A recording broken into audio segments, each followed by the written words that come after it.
ইয়া রাসূলুল্লাহ ইয়া হাবিবাল্লাহ নবী গো আমরা আপনার সেই গরিব দুই সাহাবীর ছেলে ইয়া রাসূলুল্লাহ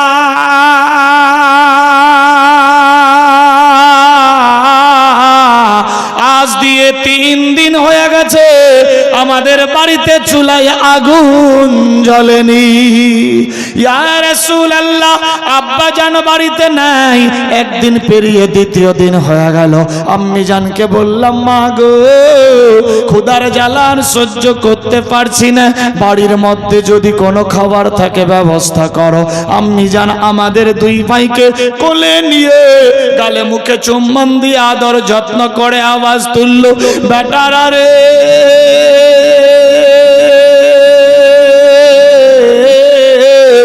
কেঁদো না কেঁদো না তোমার আব্বা জান সফরে কাজে গিয়েছে দেখবা তোমার আব্বা আসবে বাজার ঘাট তরি তরকারি নিয়ে আসবে আমি এমন হাতে রান্না বান্না করে তোদের খাওয়ান দিয়ে দেব আল্লাহু আকবার আল্লাহু আকবার ইয়া রাসূলুল্লাহ ইয়া হাবিবাল্লাহ আব্বা জান বাড়িতে আসলো না গভীর রাত্রি হয়ে গেল ক্ষুধার জ্বালায় ছটফট করি চোখের মধ্যে ঘুম আসে না মাকে আবার গিয়ে বললাম মা গো ব্যাপার কি আব্বা এখনো পর্যন্ত আসলো না আমার আম্মি জান বলে বেটারা তোমার আব্বা 3 দিনের বেশি সফরে থাকে না আজকে দ্বিতীয় দিন হয়ে গেল দেখবা তোমার আব্বা কালকে সন্ধ্যা অবধি চলে আসবে সবর করো বেটা টেনশন নিও না মায়ের কথা শুনে আমরা দুই ভাই মিলে থাকতে লাগলাম এইভাবে একের পর দ্বিতীয় ঘন্টা চলতে লাগলো সকাল হয়ে গেল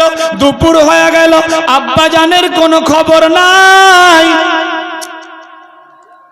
একজন বিনা নামে 1000 টাকা আমি ঠিক সময় চেয়ে নেব যারা দেবে সাইডে নেবেন অল্প সময়ের মধ্যেই বেরাদার কি বলছিলাম আচ্ছা ভাষা বুঝতে পারছেন তো চলবে না ছেড়ে দেব মোহাব্বতে সুবহানাল্লাহ এখনো তো বডিটা হিটেই হয়নি গত রাত্রে 5.5 ঘন্টা বক্তব্য দিয়েছি জীবনীর মাহফিলে হ্যাঁ মাদ্রাসার জন্য 2 বস্তা সিমেন্ট কি নাম হযরত নামে 2 বস্তা সিমেন্ট আল্লাহ কবুল ও মঞ্জুর করো আমিন সুবহান একটা খাতা কলম নিয়ে এখানে কেউ থাকলেও তো হবে এইদিকে লিখে নেবে শেষ সময় একবারে বলবে ইনশাআল্লাহ দোয়া হয়ে যাবে টেনশন নাই বেরাদার এটা দোয়ার মাহফিল আল্লাহু আকবার যাই হোক কি বলছিলাম 2 দিন পেরিয়ে গেল তৃতীয় দিন হয়ে গেল আব্বা বাড়িতে আসেননি লম্বা ঘটনা শর্ট করছি দেখেন কোন নবীর আমরা উম্মত আমাদের কি জন্য আল্লাহ পাঠিয়েছে আমরা কি করছি বেরাদার বন্ধু এইভাবে তৃতীয় দিন হয়ে গেল বাচ্চারা আবার বলছে ইয়া রাসূলুল্লাহ নবী গো 3 দিন পেরিয়ে গেল ক্ষুধার জ্বালায় ছটফট করি আব্বা জান বাড়ি আসেননি মাকে গিয়ে বললাম মা গো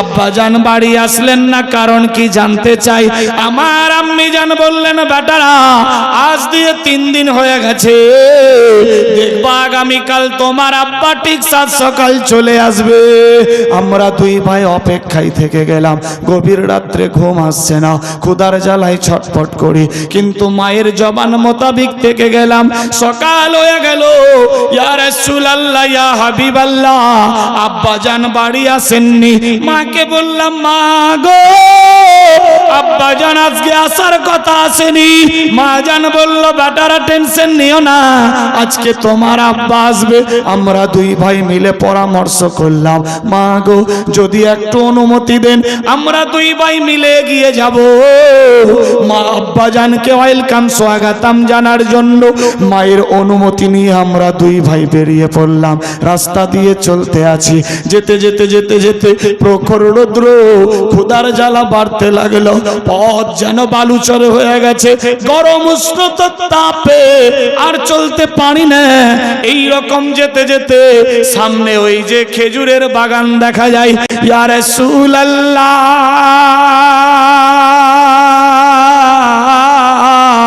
ইয়া হাবিবাল্লাহ ওই খেজুরের বাগানের পাশ দিয়ে রাস্তা বাগানের পাশ দিয়ে যেতে যেতে পাকা পাকা তোকা তোকা খেজুর রাস্তার কিনারায় পড়ে আছে। আমরা নাবালেক শিশু মন মানে না। ইয়া রাসূলুল্লাহ, 2-4টা খেজুর কুড়িয়ে খেয়েছি। এমত অবস্থায় বাগানের মালিক এসে উপস্থিত হয়ে গেছে। আমাদের দুই ভাইয়ের দিকে লক্ষ্য করে আওয়াজ দিতে লাগলো, বাবুরা তোদের বাড়ি কোথায়? তোমরা কি আমার খেজুর পেড়ে খেয়েছো? আমরা বললাম না চাচা, আমরা খেজুর পারিনি, আমরা গাছে উঠতে জানি না।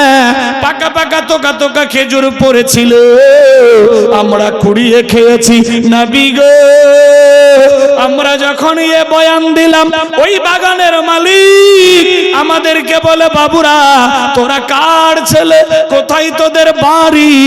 আমরা বললাম চাচা গো, আমরা সেই নবীর সাহাবীর ছেলে। সুবহানাল্লাহ, সুবহানাল্লাহ। ইয়া রাসূলুল্লাহ, যখনই আপনার নাম বলেছি, আপনার নাম শোনার সঙ্গে সঙ্গে ওই খেজুরের বাগানের চেহারা চেঞ্জ হয়ে গেল। বাগানের মালিকের চোখের ভাব আলাদা হয়ে গেল। আবার জিজ্ঞাসা করে, বাবু তোরা কার ছেলে? কোথায় তোদের বাড়ি? কি নাম তোমাদের? আমরা বললাম চাচা গো, আমরা সেই নবীর গরিব সাহাবীর ছেলে। 3 দিন ধরে আমাদের বাড়িতে চুলায় আগুন জ্বলেনি।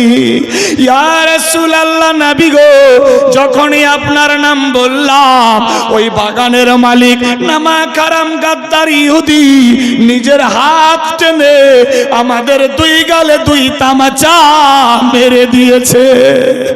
ইয়া রাসূলুল্লাহ, আমরা কেঁদে হয়রান হয়ে যাই।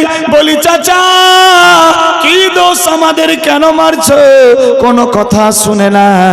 এক কথাই বুঝতে পারলাম, আপনার পাক্কা দুশমন, ইসলামের পাক্কা শত্রু। ইয়া রাসূলুল্লাহ, আমাদের এত মেরেছে। আমরা বললাম চাচা গো, জীবনে জিন্দা থাকলে এই রাস্তা দিয়ে আসবো না, আমাদের মাইরো না, মাইরো না। আমরা যদি জানতাম এ খেজুর খেলে এ হাল হবে, জীবন চলে যেত, খেজুর খেতাম না। ইয়া রাসূলুল্লাহ, ইয়া হাবিবাল্লাহ, নবী গো, আমাদের মেরে টানতে টানতে হেচড়াতে হেচড়াতে এই পাহাড়ের গোহায় প্রখর রৌদ্রের সামনে এনে বেঁধে দিয়ে চলে গেছে। আজকে যদি আমাদের বাড়িতে খাবার থাকতো, আমাদের আব্বা আম্মা যদি খাবার দিত, আমরা এইভাবে অক্লান্তি হয়ে পড়তাম না। ইয়া রাসূলুল্লাহ, ইয়া হাবিবাল্লাহ, টেনশন না নিয়ে সমস্ত ঘটনা খুলে বলল। আল্লাহর হাবিব বললেন, শোনো রে, টেনশন নিও না, নিও না। আল্লাহু আকবার, আল্লাহু আকবার। আমি আল আমিন নবী এসে গেছি, তোমাদের সব সমাধান হয়ে যাবে, টেনশন নিও না, কাঁদিও না, কাঁদিও না। আল্লাহর হাবিব সাল্লাল্লাহু আলাইহি সাল্লাম বলে, বাবুরা রে, আয় আমি আল আমিন নবী এসে গেছি।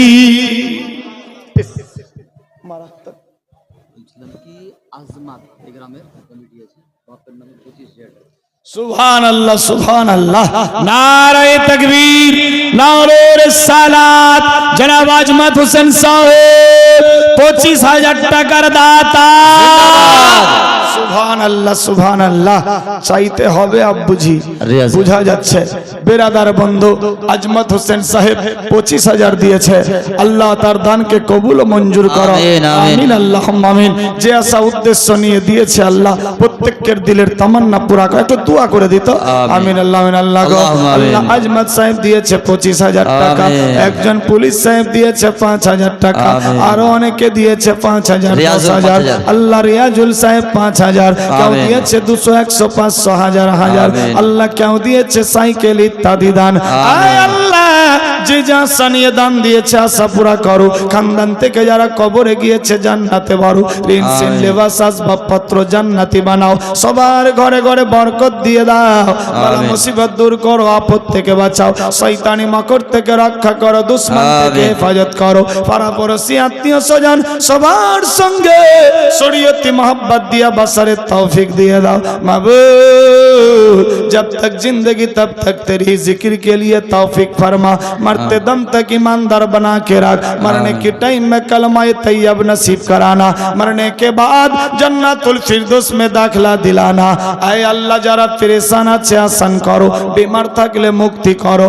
আল্লাহ আমাদের প্রত্যেককে নবীর সুন্নতের প্রতি আমলের হিম্মত দিয়ে দাও। আমিন। বাক্যে লা ইলাহা ইল্লাল্লাহু মুহাম্মাদুর রাসূলুল্লাহ। আসে যত তুফান, আসে যত তুফান, আমি কভু ডরি না, আমার হৃদয়ে কাবা নয়নেতে মদিনা, আমার হৃদয়ে কাবা নয়নেতে মদিনা। আসে যত তুফান, সুবহানাল্লাহ হবে না? এই বেরাদার, এইভাবে একের পর দ্বিতীয় সময় চলে। আল্লাহর হাবিব বললেন, বাবুরা কেঁদো না। বাচ্চা দুইয়ের কান্না দেখে বিশ্ব নবীর চোখ দিয়ে পানি বইতে লাগলো। আল্লাহু আকবার। একটা মানুষ সেই রাস্তা দিয়ে চলতেছিল, দেখতে পাই দয়ার নবী চোখের পানিতে বুক বাসাই। আল্লাহু আকবার। চলতে লাগলো মানুষ দৌড়ে হযরত আবু বকর সিদ্দিকের কাছে। আরে আবু বকর, তোমার হাবিব কোথায়? জানি না। বলে শোনো রে, আল্লাহর নবী পাহাড়ের গুহায় প্রখর রৌদ্রের সামনে ছোট্ট ছোট্ট মাসুম দুই বাচ্চাকে নিয়ে চোখের পানিতে বুক ভাসাই হযরত আবু বকর সিদ্দিক তরবারি নিয়ে দৌড়ে গিয়ে হাজির হয়ে গেল। লাব্বাইক ইয়া রাসূলুল্লাহ, নবী গো, আমি আমার জীবন চাইতে আপনাকে বেশি ভালোবাসি। ইয়া রাসূলুল্লাহ, আমি আবু বকর জিন্দা থাকতে আপনার চোখের মধ্যে পানি দেখতে পারবো না। আল্লাহু আকবার, আল্লাহু আকবার। হযরত আবু বকর সিদ্দিকের কথা শুনে বলে, ইয়া রাসূলুল্লাহ, নবী গো, আমি সহ্য করতে পারি না। আল্লাহর হাবিব বললেন, আবু বকর, চোখের পানি দিয়ে আজকে চোখের পানি মিটানো যাবে না।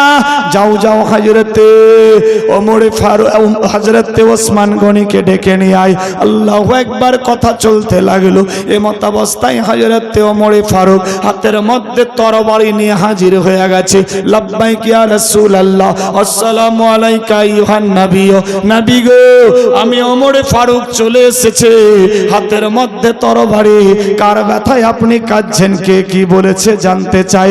আল্লাহর নবী বললেন, আমার আজকে তরবারি দিয়ে আমি নবী মুস্তাফার চোখের পানি মিটানো যাবে না।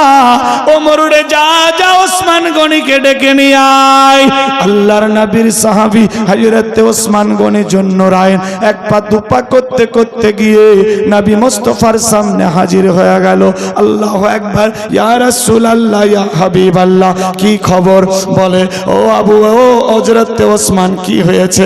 ইয়া রাসূলুল্লাহ, কে কি বলেছে? কার ব্যথায় আপনি কাঁদছেন জানতে চাই। আল্লাহর নবী বলে, ওসমানী রে, পারবা কি ওই খেজুরের গাছটা কিনে দিতে? হযরত ওসমান গনি বলে, ইয়া রাসূলুল্লাহ, ইয়া হাবিবাল্লাহ, আপনি টেনশন নিয়েন না, আমি আমার জীবন চাইতে আপনাকে বেশি ভালোবাসি। কি রকম মহব্বত! ইয়া রাসূলুল্লাহ, টেনশন নেবেন না, আমি আমার জীবন চাইতে আপনাকে বেশি ভালোবাসি। ওসমান, যা যা ওই খেজুরের গাছটা কিনে নিয়ে আয়। হযরত ওসমান গনি দেরি করলেন না, ইহুদির চৌকাটে গিয়ে হাজির হয়ে গেল। ইহুদি, এই গাছের জন্য তো জাহানের বাদশার চোখের মধ্যে পানি। ইহুদি রে, গাছটা বিক্রি করবা কি? না না, বিক্রি করব না। হযরত ওসমান গনি রেগে গিয়ে আওয়াজ দিল, ইহুদি রে,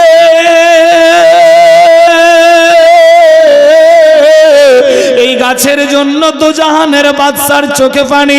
রে ইহুদি, আজকে বিশ্ব নবীর চোখের মাটি বিনাবার জন্য আমি ওসমান গাছ নিতে রাজি আছি। কত দাম নেবা বলো? নামা খারাম গাদ্দার ইহুদি কোনো আওয়াজ দিলেন না, বিক্রি করব না। আল্লাহু আকবার। ওসমান গনি বললেন, ইহুদি রে, আমি গাছ না নিয়ে ফেরত যাচ্ছি না। কত দাম নিবা বলো? মুমাঙ্গা ইনাম দিয়ে দেব। নামা খারাম গাদ্দার ইহুদি মনে মনে ভাবতে লাগলো, সুযোগে সৎ ব্যবহার করা ভালো। ঠিক আছে, এ গাছ আমি কিনে নেব। আল্লাহু আকবার, আল্লাহু আকবার। বলো কত দাম নিবা? নামা খারাম গাদ্দার টেনশন না নিয়ে আওয়াজ তুললো, রে ওসমান, একটা গাছের বদলে 101টা গাছ একটা বাগান দিতে হবে। হাইরাতে ওসমান গনি আওয়াজ তুললেন, ইহুদি রে, এই 101টা গাছ কেন? আজকে ওসমানের যদি সমস্ত সম্পদ চাইতা, আমি ওসমান গনি সমস্ত সম্পদ দিয়ে দিতাম।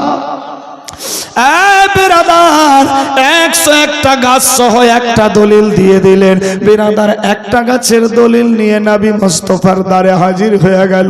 ইয়া রাসূলুল্লাহ, লাব্বাইক, আমি এই গাছের দলিল নিয়ে এসেছি, গাছ কেনা হয়ে গেছে। আল্লাহু আকবার, আল্লাহু আকবার। নবী আমার মুচকি মেরে হাসলো, ওসমানের দিকে তাকালো।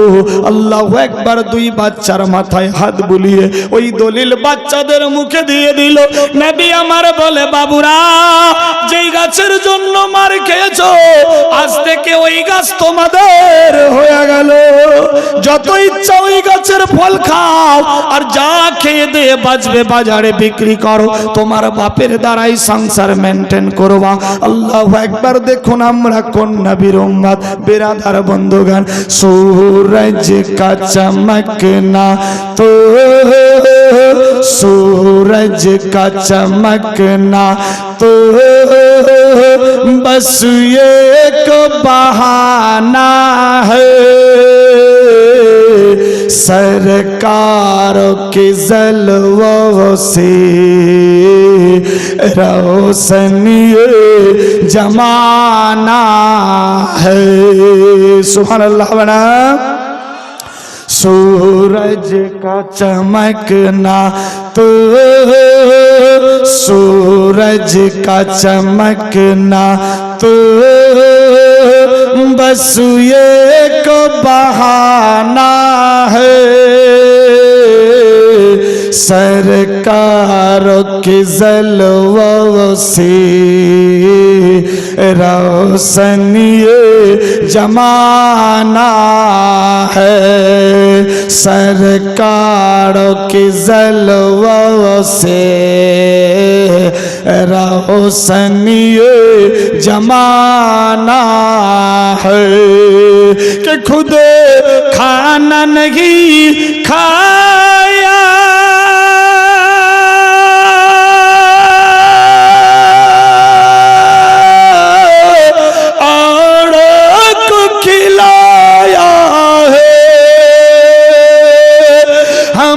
जैसे गरीबों को सीने से लगाया है।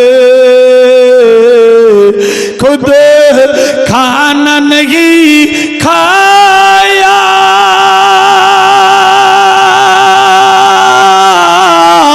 औरों को खिलाया है।